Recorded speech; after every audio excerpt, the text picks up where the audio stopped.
আজকে আমার ঘরটা একদম খালি খালি হয়ে যাবে। আজকে বাবা ফিরে যাচ্ছে কলকাতা। রাত পোহালেই বাবা ট্রেন, বাবা কাল চলে যাবে। তো বাবা জবের থেকে এসেছে এখানে, জবের থেকে আমার মাথায় রোজ তেল মালিশ করে দিত। তো ভাবলাম কাল তো বাবা চলেই যাবে, আজকেও একটু তেল মালিশ করিয়ে নিই বাবার হাতে।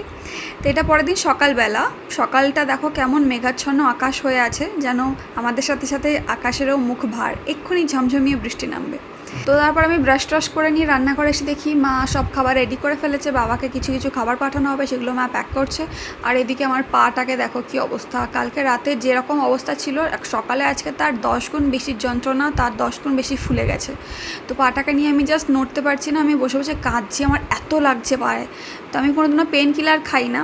তো আজকে সকালবেলাতেই মা বললো তোর পায়ের যে অবস্থা, তোকে পেন কিলার খেতেই হবে। তো তাড়াতাড়ি করে আমাকে একটু চা করে দিল, আর আমি যে বিস্কিটটা পছন্দ করি সেই বিস্কিটটা নিয়ে আমি বসে পড়লাম।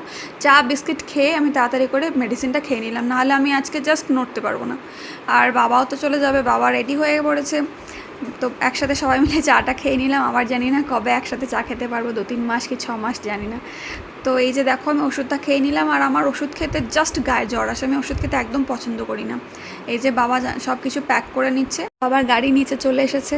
আমাদের একদম ভালো লাগছে না, না আমার না মায়ের।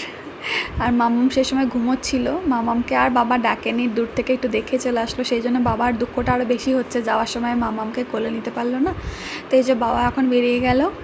আমার জীবনের শ্রেষ্ঠতম মানুষ হচ্ছেন আমার বাবা। বাবা বেরিয়ে যাচ্ছে, মায়েরও মনটা খুব খারাপ, আমারও যেন দু চোখ দিয়ে জল চলে আসছে, কিন্তু কাঁদলে হবে না, মনকে স্ট্রং রাখতে হবে, কারণ এটাই জীবন আমাদের।